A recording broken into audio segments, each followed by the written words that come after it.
جبو شکاندنا سینور و بندên ku li dijî jinan hatine xêzkirin li Bakur û Rojhilatê Sûriyê jin di qadên jiyanê da çirûska têkoşîneke bêhempa geş dikin. Yek ji wan qadan jî qada aboriyê ye.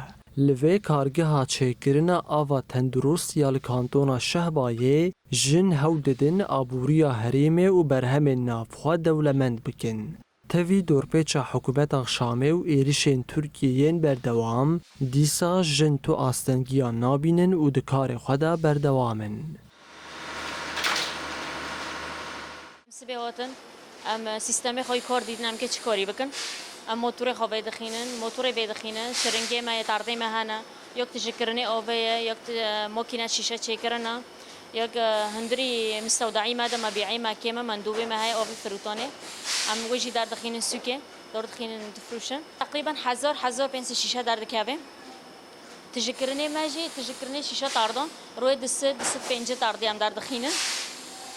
حسبي كريمة أرتا ضغط هابي دست بينجي لأني معاملة يدوية آلية بدستات ششتم بدستات جدبي بدستات كشاندن نوفي ماركة ما نورزة وإيش مازن نورزة وإيش جي حياته تحميتي هذا وبيجوش بربيني ماذا هافالجن أم بهافرا كاردكن وراح يكي خوش مدينة أم هافالجن دستي ما دستي هافدا جبتش كاريبة أم لكيلك هافنا Projeyên aboriya jin yên li herêmê rasterast girêdayî kongrastar in û li gorî rêveberên kongrastar armanca wan ew e ku piştevaniya jinan bikin û wan bi tenê nehêlin.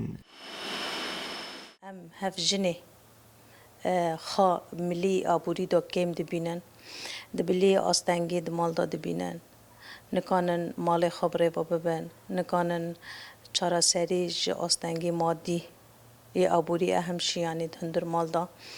Em hedef û armancê me em kêlek hev jinê kanibin xwe pêşxînin werşe bi destpêkê ava kir. Werşê dirûnê me bi destpêkê ava kir.